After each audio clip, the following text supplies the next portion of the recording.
guitar investors or used guitar sellers or buyers or anyone who's sitting there watching this with coffee in their hand. Talking about coffee. Nice. So this video is part of the Guitar Summit webcamp, premiering as part of their program, but the content's going to be there for several weeks, so check it out.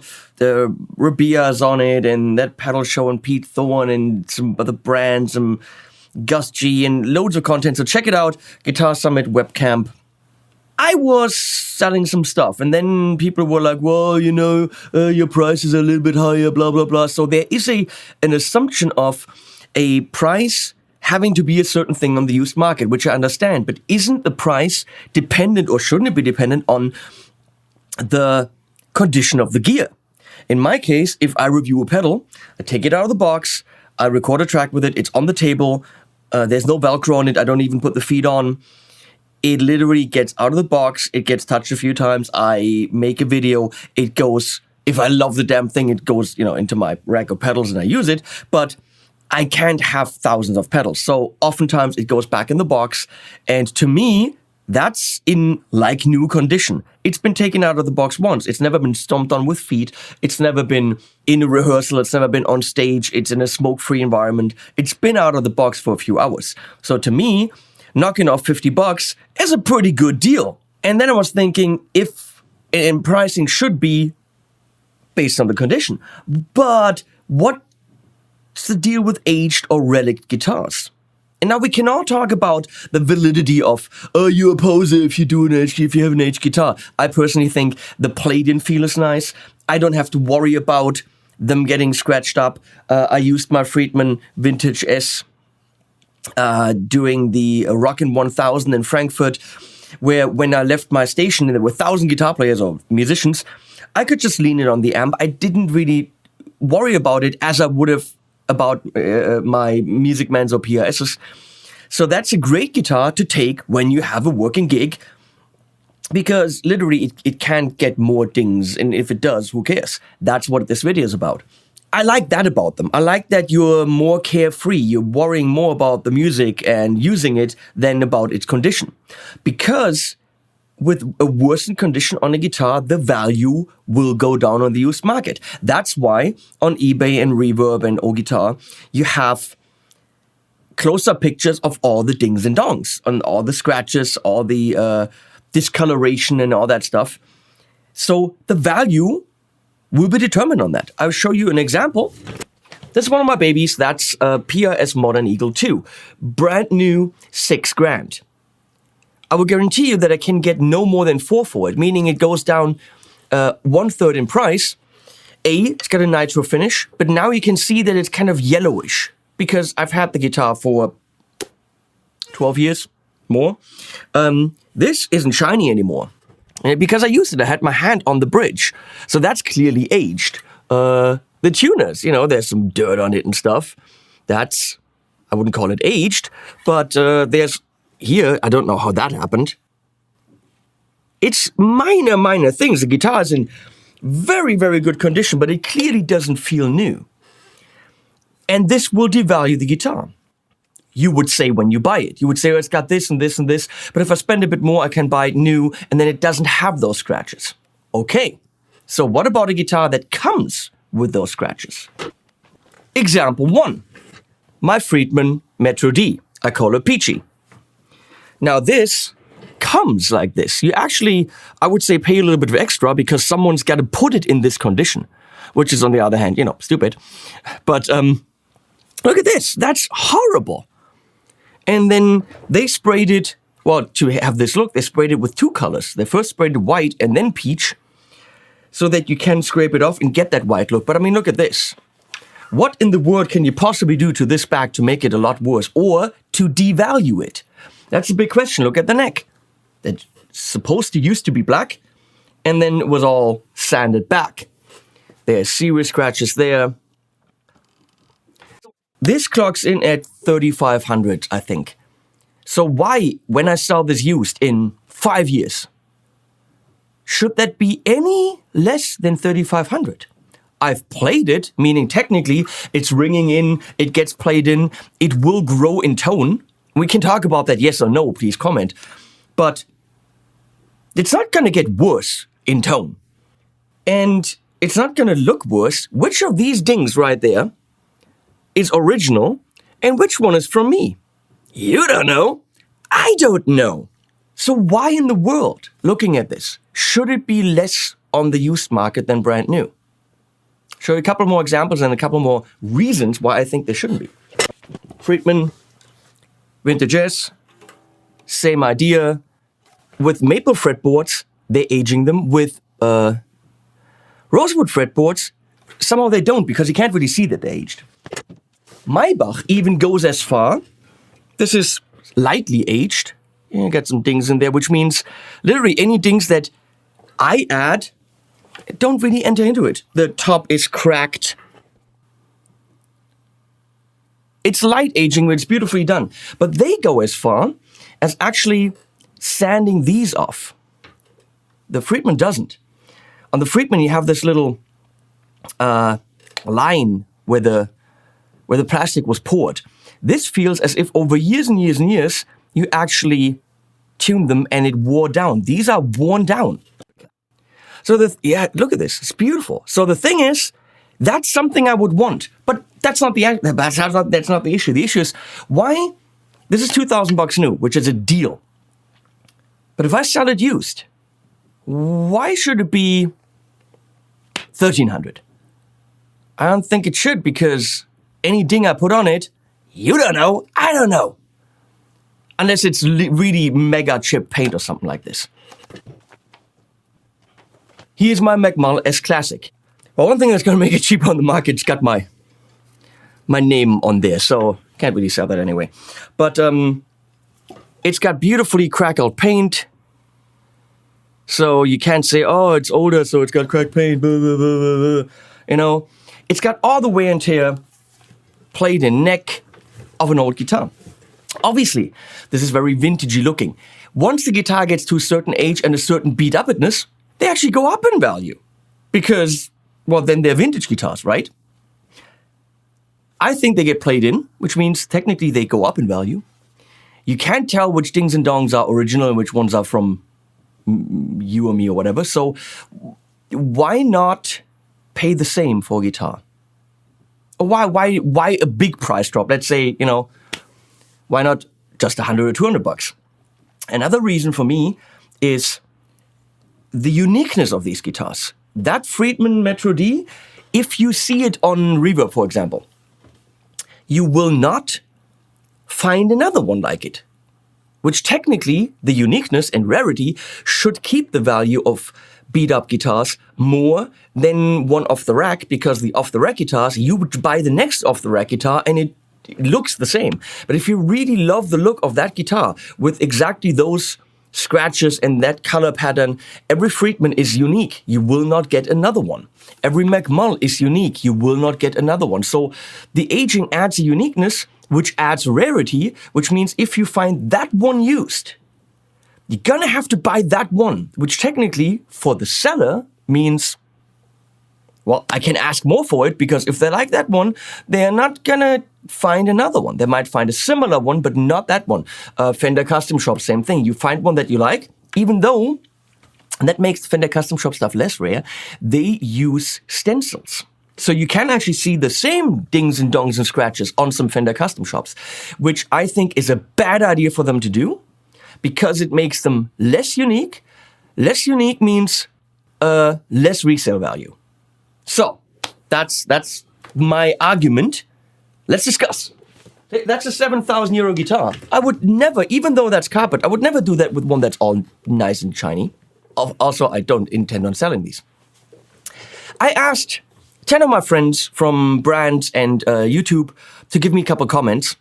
4 of them answered. So to all you other fuckers, let's see what they have to say. Here's my good friend Phil MckNight, who knows his gear. And his expertise and knowledge of the market holds a very high value to me. So let's see what he's got to say. So Henning wants to know why aged guitars should lose value on the used market. Now, really, maybe they shouldn't, but I believe that we should create a registry called the RFR, which is the Real Fake Relics Registry. That would allow us to verify what dents were professionally put in guitars and what dents were put after the sale of the guitar. That's why I think they should lose value in the used market. We don't know what dents, scratches were put professionally by people trained to do so, and just what was done by some hack who had the guitar after he bought it. Until they can prove to me using something like the Real Fake Relics Registry, I don't think I want to pay the full price for a aged or relic guitar, not knowing where those dents came from. Well, thank you for this serious answer, Phil. He's got a point. We don't know. His point is presented in a stupid way, though. Thank you, Phil. Here's my friend Mike from CGS. Now, anybody that knows me will know I'm not the biggest fan of Relic guitars. I do like a nice, clean, brand new guitar. But one thing I really love is the feel of being played in on the neck. And that's why I love this really, really cheap glary strap, because it's an unfinished neck, as you can see from the colour of the fingerboard. Now, when it comes to relics, how could you devalue a relic? When I was speaking to Dave Friedman at 42 Gear Street 1, he said he loved the fact that with his relic guitars, he can just throw them up on top of the tool bench and not worry about dinging them or bashing them any further. And I think in some ways, if you do have a relic guitar that you then play in even further and it gets wear marks in all the right places, surely that should add value. And actually, I think when you first buy a Relic guitar, you really pay the extra for a decent relicking job, because it's not easy to relic a guitar well. And I've seen so many poor relic jobs, which is probably why I'm not a big fan. So I think that's probably where they lose their value a little bit, because you initially pay that bit more for the relic job in the first place. Good point. So the guitar has a certain value. You add more money to it to get it relicked. So technically, when you get it, when you sell it used, it should go to the value of it not having been relicked. Is that? Huh? Yeah. What? Yeah. Now here's my Shabat. It's a Shabat Lion DX. It's an absolute masterpiece of a guitar, and Avi Shabat and his team do a killer job at relicking these, and it does feel like a really old guitar. It sounds as if it's been played for years and years and years. It's absolutely gorgeous. And you never worry about it, but it doesn't just look like it, it feels like it. And he does a phenomenal job. So let's see what he, who does a lot of the relicking primarily on all of his guitars, has to say about the issue. What's up, Henning? Yo, Henning. And the YouTube community. Avi Shabat of Shabat Guitars. Brian Ruppenkamp, Shabat Guitars manager. We were presented with a question from Henning Pauly. Do pre-distressed or pre-aged guitars maintain their resale value better than new guitars? Your thoughts, Avi? I think so, yeah. I would agree.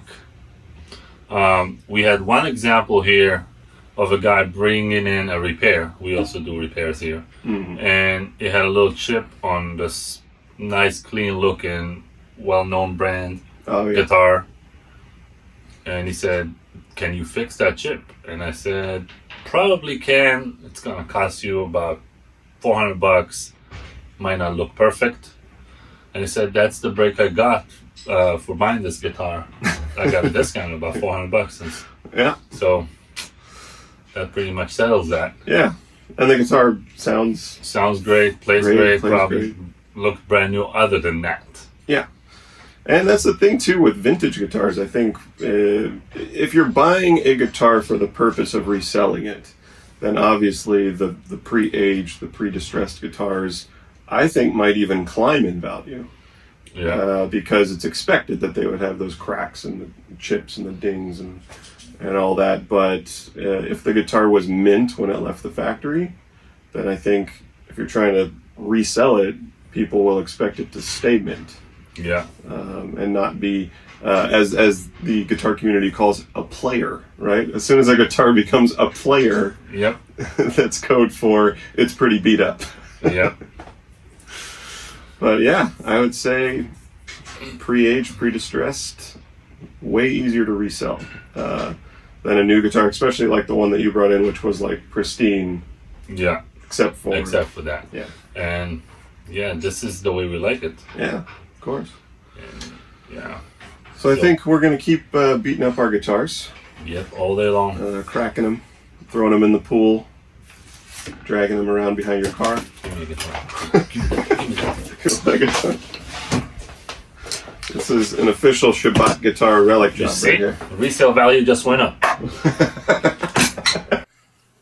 So that's another good reason, actually, to invest in a pre-edged guitar. Because if you have a pristine one and it gets damaged, you will feel the urge to get that repaired, and that's going to cost you money. So you invest more money, and the guitar, because it's been repaired, it went down in value because you're going to have to disclose that to the next buyer if there is one.